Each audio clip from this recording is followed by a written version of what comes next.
Let's be honest, One Piece fans throw the word fraud around way too casually. But today, we're not talking about power scaling or agendas. We're talking about characters whose reputation collapses the moment you actually look at the facts. Because in One Piece, the biggest lie isn't just the world government. It's the legends we believed without ever questioning them. So today, I'm opening the case files and putting some of the most hyped names in One Piece under investigation. Not to see who is weak, but to see who never lived up to the image. Let's begin with Sengoku. For years, Sengoku escaped fraud allegations simply by standing next to Garp and speaking with authority. But the moment you slow down and listen to what he actually says, things start falling apart. Every time Sengoku talks about God Valley, the story feels off. Details change, credit shifts, and somehow Garp always ends up looking worse afterward.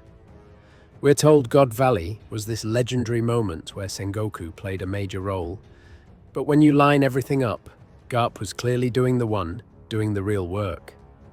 Sengoku talks like a pillar of history, yet his actual accomplishments feel strangely thin. He has an elite devil fruit, all forms of haki, and decades as fleet admiral, and yet his legacy relies more on narration than action. For someone who claims to represent justice, he has no problem reshaping the truth to fit the image. That gap between authority and accountability earns Sengoku his fraud stamp. Next, let's talk about Figerland Garling. This one hurts because the name is legendary, the title is legendary, and the hype was enormous. But when you actually look at what we've seen, the reality doesn't match the reputation. Garling is called the King of God Valley, yet every flashback either cuts away from him or shows him getting overwhelmed. His most consistent on-screen trait so far is arrogance, not dominance. If God Valley was meant to define him, history has not been kind. He didn't control the chaos, he triggered it. And when your greatest contribution is starting a disaster you cannot finish, that is not strength. That is failure. Garling's reputation carries him far more than his actions ever did, and that makes him one of the clearest frauds on this list. Now let's address Roger and Garp. Garp's case is already closed. Recent chapters settled it completely. His strength, his resolve, and his legacy all hold up. Any remaining fraud allegations against Garp can be officially dismissed. Roger, however, is different. Roger isn't a fraud, but he is misunderstood. People want Roger to be a perfect hero, but he never was meant to be one.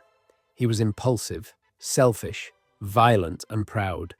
He took what he wanted and lived by his own rules. That does not make him fake. It makes him a pirate. We also haven't even seen Roger's defining turning point yet. Judging him now would be like judging Luffy before Enies Lobby. So for now, Roger stays off the fraud list. And before moving on, let's clear something up quickly. Yes, Kid and Jack are frauds. Everyone already knows that, so we're skipping them. Next on the list is Jinbei. This one is genuinely painful. Marineford Jinbei was elite. Whole cake Jinbei stood on business. 1 health bar, 0 fear, and pure presence. And then the momentum stopped. Jinbei has a 1 billion berry bounty and endless respect, but very little recent impact. He is not bad, he is stalled, and when your reputation keeps rising while your presence fades, people start asking uncomfortable questions. Right now, Jinbei feels like unrealized potential. Until he reminds us why he was feared, he remains in fraud territory. Now let's talk about Tony Chopper. This has nothing to do with strength. This is about wasted character. Drum Island Chopper was incredible. Enies Lobby Chopper, sacrificing his humanity, was unforgettable. Monster Point felt terrifying and meaningful. And then his biggest moment of growth happened off-screen. Instead of exploring Chopper mastering Monster Point, the story leaned into mascot energy. Wano was the breaking point. A doctor whose dream is curing disease placed in a country suffering from a man-made plague, and he barely moves the needle. That should have been Chopper's defining arc, and it vanished. Chopper isn't weak, he is underused, and wasted potential is one of the quietest forms of fraud. Now let's talk about Shanks and why people are starting to look at him differently. Shanks presents himself as calm, kind, and neutral. He positions himself as the protector of balance.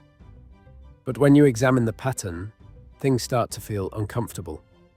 Kaido tried to sail to Marineford to help Whitebeard, and Shanks stopped him. Shanks then arrives late, ends the war, and leaves with his reputation untouched. Every time history gets messy, Shanks is nearby but never blamed. That does not prove guilt, but it does raise questions. Every time history gets messy, Shanks is nearby but never blamed. That does not prove guilt, but it does raise questions. Until we get clear answers, Shanks is not guilty, but he is absolutely under investigation. Finally, we need to talk about the Holy Knights.